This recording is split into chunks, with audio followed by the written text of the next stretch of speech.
Hey, que la que hay, mi amigo? Rocky here from SpeakSpanishFaster.com. En el video de hoy, in today's video, we are going to talk about a question, or really more of a comment, that a student that's a member of our 7-day Spanish course actually had. Now, many of our subscribers here on YouTube don't even know that we have premium training courses, and if you want to learn more about those courses, you can go to SpeakSpanishFaster.com.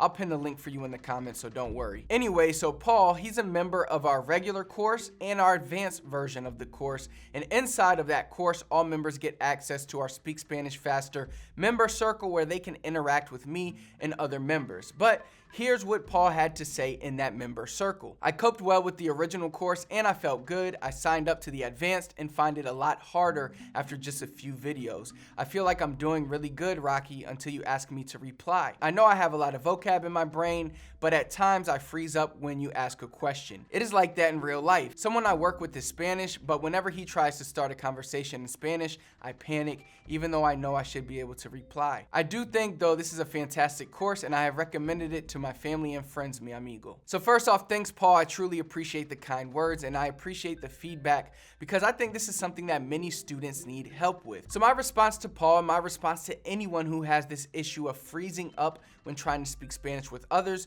would be to practice talking to yourself in Spanish. I know this may seem weird, but try to picture the conversations before they happen. You see, I'm really big on visualization. I haven't shared this much in the training or on this channel because some people will think it's too woo-woo, but if you can visualize the conversations happening before they happen, you will be much more comfortable. I learned this visualization stuff during my days as an athlete, and there have been studies to prove that visualizing practicing making free throws was just as effective as physically practicing making free throws. In his book, Dr. Joe Dispenza talks about a study done by a team of Harvard researchers where they take a group of volunteers who never before played the piano and divided the group in half.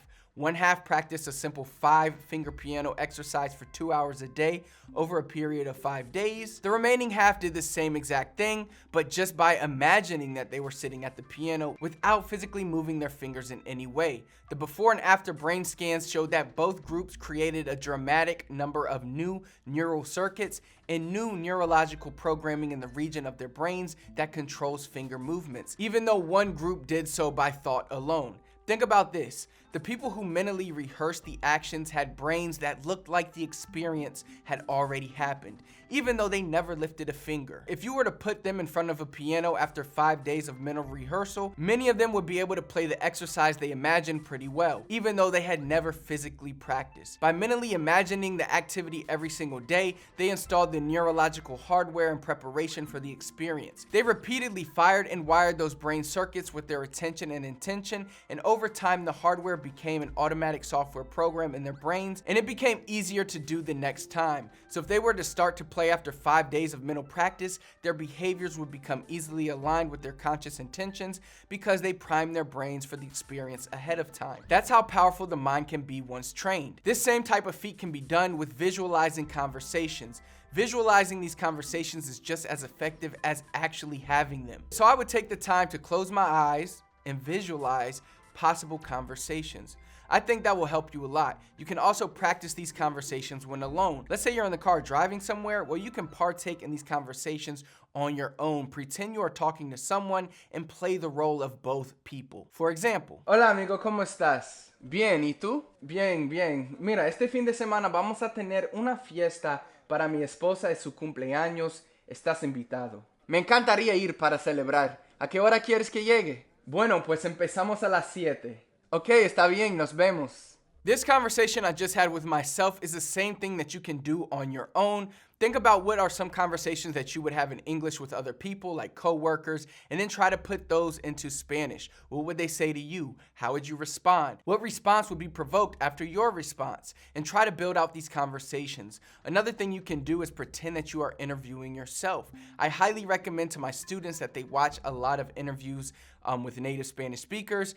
That's because it's a setting that's relaxed but still professional. So you're very likely to hear more of a native accent without having to deal with so much slang. This is great for beginners. For instance, if you watch an interview with someone like Shakira, She speaks slower and is probably easier to understand in an interview than if she were at home speaking with her friends or family. But when you watch a lot of interviews and you get the feel for how the process goes, what you can do is put yourself in the seat of the person being interviewed and in the seat of the interviewer. So again, you can role play. Gracias por estar con nosotros para hablar de tu carrera. Por favor, dime cuándo empezaste a cantar.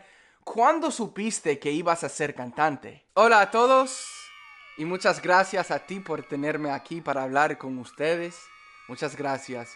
Pues yo siempre sabía que yo iba a ser cantante. ¿Cómo así? ¿Cómo sabías? Pues cuando yo era niño yo siempre cantaba en la ducha, cantaba cuando estaba lavando los platos. Yo siempre cantaba y yo me acuerdo de las veces que mi madre entraba a mi cuarto para callarme. Qué maravillosa la historia. Also, another student named Trisha had a great response for Paul. She said, I practice my Spanish with my dog when I am at home. My neighbor thought her name was Benaki. My boss forbids me to speak Spanish at work. 8 of 10 employees speak Spanish as their first language, so I only do it when she is not within earshot. Don't be afraid to ask your coworker to slow down, repeat it if necessary, and don't be afraid to make mistakes and ask questions. The guys I work with are very supportive and encouraging of my efforts to learn their language. In one of my previous videos, I talked about the 25 phrases to help you break the ice of a conversation. Those phrases are great conversation starters and are also phrases or questions you'll probably receive when talking to someone in Spanish. So I would build out some dialogue based on those questions and responses. That would be a great place to start, and then from there you can put yourself in different positions. One day you can practice as if you're talking to the doctor and you're sick. Build out a dialogue for that. Build out a dialogue for explaining to your boss why you missed work. Build out a dialogue based on what you did over the weekend when talking to coworkers. The more you do this, the more ideas you will have. The key is to literally think about the conversations. Heck, even record the conversations that you have with your friends and family. Now, of course, let them know if you're going to be recording conversations, but record those conversations that you're having in English and translate them to the best of your ability, because those same conversations in English will be had in Spanish when speaking with Spanish speakers. The more conversations you have registered in your brain, the better. If you found this video helpful and you're looking to really learn to speak and comprehend Spanish faster, I highly recommend signing up for my free training class where I'll reveal my 3 biggest, most powerful secrets to rapidly becoming conversationally fluent. To sign up, all you have to do is click the first link that's pinned in the comments. That will take you to a page where you will click the big orange register now button. You'll then be prompted to pick a time for your training, and you'll simply enter your first name and email to sign up. Inside of this training, you'll discover the simple key to sounding more like a native when you speak. This key will also help you better understand native Spanish speakers. You'll discover my rhythmic reinforcement training that makes comprehending and speaking Spanish easier than ever before, and you'll discover how to become conversationally fluent without ever having to even travel to a Spanish-speaking country. If you enjoyed today's video, then do me a big favor, hit the thumbs up for me. Comment below, let me know what else you need help with in your Spanish so I can continue to create videos that help you out. Last but not least, please do not forget to subscribe to my channel, turn on notifications so you never miss another video. Until then, I'll see you next Saturday.